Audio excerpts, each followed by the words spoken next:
Hi! Welcome sa Mafi Talks where we are going to talk about God. It's our second episode. Welcome po. Magandang gabi sa mga nakikinig. Tonight, ang pag-uusapan natin ay ano ba ang worth ko? Uy, usapang worth. 9:42 na ng gabi. Pag-uusapan natin, ano nga ba ang worth ko? We people, we often seek validation and approval from other people. Madalas tong nangyayari actually kahit kanino. Sa bahay, sa work, sa school. Gustong-gusto natin na na-validate tayo. Well, sino ba namang hindi? Alam mo yon, you have to show your best. Kasi kapag hindi mo binigay yung best mo, kapag hindi ka magaling, feeling mo worthless ka. Pero ang masakit dyan, you already gave your best. Pero bakit parang hindi pa rin enough? Bakit parang hindi pa rin sapat? Eto pa. Minsan, yung rejection or neglect ay nagli-lead sa atin na questionin yung worth natin. That rejection I was talking about ay hindi lang yung sa meron kang crush, pero hindi ka niya crush back. He or she doesn't feel the same. It's not only about that. Pwedeng na-reject ka sa work, may in-applyan kang work, na pinaghandaan mo. Pre-practice mo pa yung interview. Pero hindi ka natanggap, hindi ka nakapasa. Sakit, rejection. What else? School project. Or I remember my friend. Shout out nga pala sa kaibigan ko na gumagawa ng thesis ngayon. Ang tawag na to, pinaghirapan niya yung thesis. You spend money, you spend time doing thesis, pero hindi siya maaprubahan or hindi siya made-defend, something like that, mare-reject. Ang sakit. You already gave your best, pero hindi pa rin enough. Ang sakit nun. A moment of silence for that. Pero hindi tayo magpapaka-negative today. Okay? Kasi meron ako i-share sa inyo. Para masagot yung tanong natin na, ano nga ba ang worth ko? Para ito sa mga nakikinig na kung feeling mo ay worthless ka, feeling mo you are not enough, nako, nagkakamali ka. Sabi dito sa Bible, sa Romans chapter 5 verse 8, basahin ko ha. But God commended His love toward us in that while we were yet sinners, Christ died for us. Medyo babaliin lang natin ng konti yung sinasabi ko kanina. Sabi dito, himay-himayin natin. Sabi dyan, doon sa verse na binasa natin, but God commended His love toward us in that while we were yet sinners, Christ died for us. Unahin natin yung part na we were sinners or we are sinners. Agree? Agree. Lahat tayo sinners. Lahat tayo makasalanan. And hindi natin nare-realize na yung kasalanan ay hindi siya gusto ng Panginoon. Marami ang kasalanan. We all know that. Marami ang kasalanan. And ayaw ng Panginoon, ayaw ng Diyos ng kasalanan. It doesn't glorify Him. Kadiri, yun ang kasalanan. Pero, Christ died for us. Christ died for you. Makasalanan ka. Marumi. Pero, namatay si Kristo para sa'yo. yung Diyos na walang kasalanan. Galing sa langit, bumaba sa lupa, nagkatawang tao. He shed His blood for you. Bakit? Di ba sabi mo, makasalanan ako. Sabi mo, marumi ako. Yes, you are. We are. Lahat tayo. Pero bakit ginawa ng Diyos yun? Alam mo kung bakit? Ganon tayo kamahal ng Diyos. Ganon kanya kamahal. Yun ang worth mo. Makasalanan ka, pero dahil mahal ka ng Diyos, He died for you. Christ died for you to save you. Sinners are bound to go to hell. Yun dapat yung kakalagyan natin. Hell. Kasi doon naman talaga nararapat ang mga makasalanan eh. Habang buhay na torment. Dahil makasalanan tayo. I hope we are clear with that. Pero, dahil mahal ka ng Diyos, mahal ako ng Diyos, mahal tayo ng Diyos, He died for us. Christ died for us. He gave His life for you. He gave His life for me. And kung feeling mo, worthless ka, kung feeling mo ngayon, na wala kang kwentang tao, na you are not enough, pwede. Oo, hindi tayo enough. Pero kahit hindi tayo enough, merong Diyos na nagmamahal sa atin. Merong Diyos na nagbigay ng buhay para sa'yo.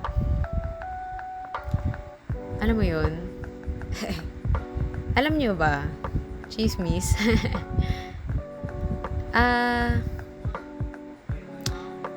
Paano ba to? Medyo broken-hearted ako. It's, ano na petsa ngayon? 27. Lagpas isang buwan na mula nung ako ay na heartbroken. Tapos, nisip ko, hindi ba ako worth it? Hindi ba ako worth it na paglaban? Ganon. May mga ganong part. Yes, I did cry about that for days. Well, ganun talaga eh. Life happens. Nangyari siya. Yun. Nawala. Natapos. Ganyan. And I was questioning my worth. Akala ko okay ako. Okay naman ako. Pero bakit ganun? It didn't end well. Ibig ba sabihin nun, wala akong kwenta? Hindi ako enough? Maybe. Pero, siguro hindi ko rin naman kailangan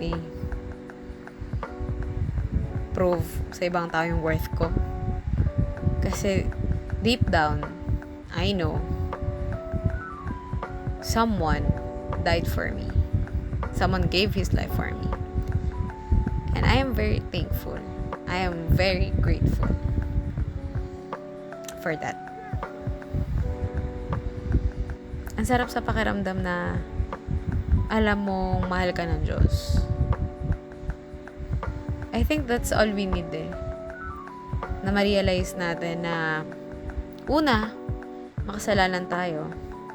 And pangalawa, na kahit makasalanan tayo, niligtas tayo ng Diyos. All we need to do is to have faith in Him. Faith in His work. Faith in His salvation. And repent. I think ito na yung time kung wala ka pang personal na relationship sa Panginoon, I think it's time na magkaroon ka na ng personal relationship sa Panginoon. Sabi sa Bible, today is the day of salvation. Think about it now. Maiksi lang ang buhay. Baka bukas, wala na tayo. Now is the time of salvation. Hindi na yung dapat pinagpapabukas pa. And isa pa, balik tayo sa worth. Isa pang nalulungkot ako is, naalala ko lang, kasi last Friday, we were in Batangas. Nagkaroon ng summer outing. So, nag-beach kami. And we tried Island Happy. First time ko yun makasakay ng bangka. So, I had to record it. No? Meron akong video nun. Check nyo yung isa kong video. Yung Splash and Unwind. Pasimpleng promote. And then, while I was taking that vid, sabi ko sa isip ko, papakita ko to kay Papa mamaya pag uwi. Like, gusto kong sabihin na, patignan mo, nakapunta ka ng Batangas. Tapos nakasakay akong bangka. Tapos naisip ko na, iniisip ko yung magiging reaction niya. Yung parang bibiruin mo siya na yayabangan mo. Na nakasakay. Pa, nakasakay akong bangka. Ganun. Ganun kami ng tatay ko eh. Kaya lang naalala ko, shucks. Wala na nga pala yung tatay ko.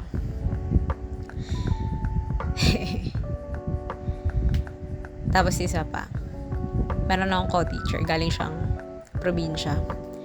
Nagpabili ako sa kanya ng pasalubong. Alam niyo yung paborita. Paborito ko yung paborita. Sarap niya kasi.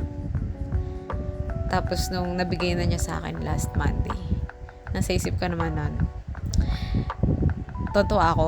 Sabi ko, papatikim ko to kay mama. Baka magustuhan niya. And then, na-realize ko din na, shucks. Wala na nga pala si mama. So, yun. Wala na akong mga magulang. Minsan malungkot. Nainggit ako sa mga kaibigan ko. Kasi, nandiyan pa yung mga magulang nila.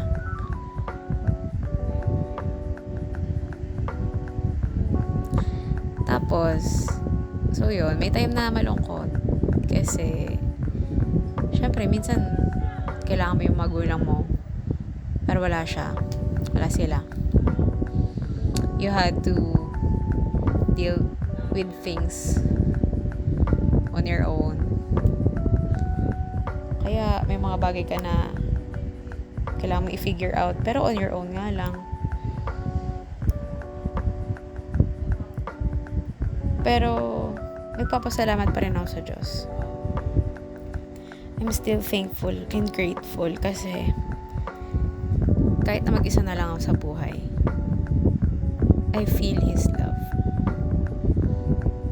Nararamdaman ko yung pag-ibig ng Diyos through my friends, sa mga nanay ng mga kaibigan ko. Shout out sa dalawang nanay, kay Mama Ats and Mama Rods. I call them that.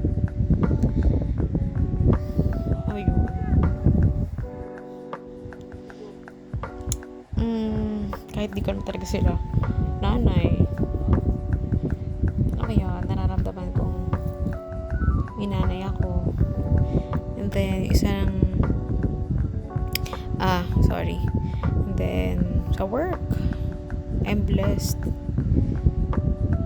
Actually, my work, I answered prayer. I was praying for God's guidance a year ago.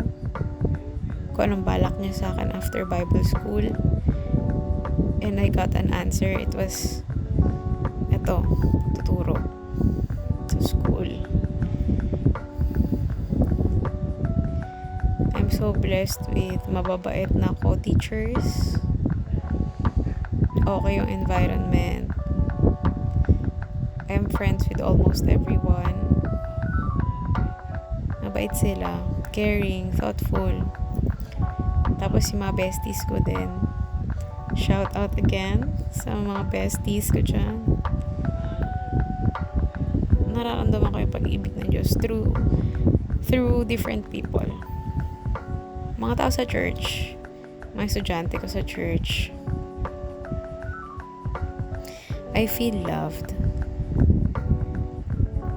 So if you're